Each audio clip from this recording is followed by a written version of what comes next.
আল্লাহ রসুল হিজরত করেন নাই মক্কায়, তখন এই দেশে 4 সাহাবী চলে আসছে। 4 সাহাবী, আবু ওয়াক্কাস, ওয়াহাব ইবনে মালিক, কাসিম ইবনে হুযায়ফা, উরওয়া ইবনে সাসা, 4 সাহাবী আসছে। এই দেশের মানুষকে আল্লাহ রসুল উপাধি দিছে সাদা সিধা। কি কি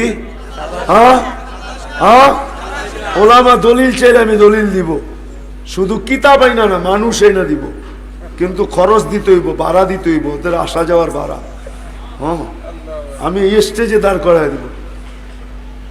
স্বপ্নে ওরা দেখছে আল্লাহ রসুলকে কাঁদতে, বলছে কাঁদেন কেন? আমার বাংলাদেশের সাদা সিধা উম্মতের জন্য কাঁদি। বাংলাদেশের উম্মত সরল সহজ। এই দেশে ইসলাম যুদ্ধে আসে নাই, সাহাবীদের চেহারা দেখে এই দেশের মানুষ মুসলমান হয়ে গেছে। আল্লাহওয়ালাদেরকে দেখা মুসলমান হয়ে গেছে।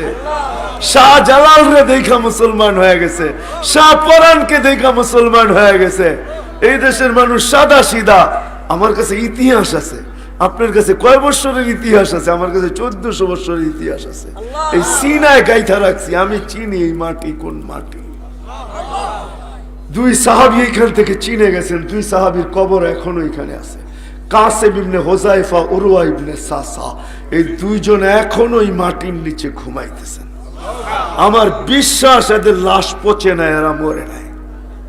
কোরআন বলতেছে ওয়ালা তাকুলু লিমান ইউকতালু ফি সাবিলিল্লাহি আমওয়াত বাল আহইয়াউন ইনদা রাব্বিহিম ইউরযাকুন। এরা এখনোই মাটির নিচে ঘুমাইতেছে। এরা কিয়ামতের দিন আমাদেরকে নিয়ে উঠা আল্লাহর রাসূলের সাথে মিলবে, তারপরে বলবে ইয়া রাসূলুল্লাহ বাংলাদেশের সাদা সিধা উম্মত লয়ে আইছি। এরা আমাদেরকে নিয়ে যাবে। সাহাবীদের কবর দুনিয়ায় আমি যত দেখছি আপনারা দেখেন না। হাদিসে নেয়ামত, রাগ হবেন না, অহংকারী মনে করেন না। আমি তো ওই জায়গায় ঘুমাইছি যে জায়গায় দুপুরে আইয়ুব আলাইহিস সালাম ঘুমাইতেন। এখনো আমি দেখার জন্য গেছি যে ঘুম হয় কিনা দেখি। আমি যাইতে দেরি, ওইখানে চোখ ভাঙ্গা ঘুম আসতে দেরি হয় না। আমি ঘুমায় গেছি, যারা আমাকে নিয়ে গেছে ওরা আমাকে উঠে নিয়ে আসছে। আরে তুই করিস কি? এখনো দুনিয়া দেখার হয়ে গেছে, তুই ঘুমায় গেছিস? আমি জানি না কখন ঘুমায় গেছি। কি দেখছ? আমি এটা বলতে পারবো না কি দেখছি, ওটা আমার দিলই জানে কি দেখছি, ওটা আমার মনেই জানে কি প্রশান্তি লাগছে। ওইখানের বাতাস বাইতুল মুকাদ্দাস ছুঁয়া ওই পাহাড়ে আসে, দক্ষিণা বাতাস এসে গায়ে লাগে। রাগ হবেন না। আমি তো দুনিয়া যত নবীর কবর আছে আমার বেশি দেখা শেষ, আল্লাহ আমাকে দেখায় দিছে। 1.25 লক্ষ সাহাবীর ভিতরে 2-1000 বাকি থাকতে পারে, বাকি সব আমার দেখা শেষ আলহামদুলিল্লাহ। হ্যাঁ, আমি সুঘ্রাণটা লাগাই না, কারণ আমার নাকে বহু সুঘ্রাণ আছে আলহামদুলিল্লাহ। হ্যাঁ, আমি সুঘ্রাণ লাগাইলে ওগুলা এসে আমাকে মনে হয় যে পারে না, থাপ্পড় মারে যে এই গ্রাণ নাকে লাগার পরে আবার তুই এই গ্রাণ লাগাস, তো লাগাস কি করে?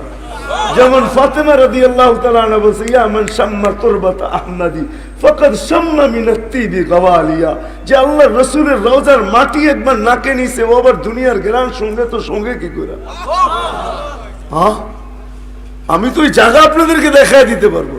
ওয়াদিয়ে খলিল যা দেখেন না, ইব্রাহিম আলাইহিস সালামের কবর থেকে কি গ্রাণ বাহির হয়। সোহাইব আলাইহিস সালামের কবরে যা দেখেন না কি গ্রাণ বাহির হয়। ইউসুফ বিন নূন আলাইহিস সালামের কবরে যা দেখেন না কি গ্রাণ বাহির হয়। হায় ফেরাউনের বাড়ির কিতদাসীর কবর থেকে কি গ্রাণ বাহির হয়। জাফর ইবনে আবু তালেব, যায়েদ ইবনে হারেসা, আব্দুল্লাহ ইবনে রাওয়াহা, তামিমে দারি, জান আবু লুবাবা, উকবা বিন নাফে, মশহুর সাহাবাদের কবর। হায় আল্লাহ আমাকে নিয়ে গেছেন বিদায় আমার এখানে বিরাট বড় ইতিহাস আছে। এই জন্যই পরিবেশ ধরে রাখতে হবে। রাখবো না? হ্যাঁ, পাক্কা। হ্যাঁ, আমি এখান থেকে কিছু লোক চাবো তাইলে।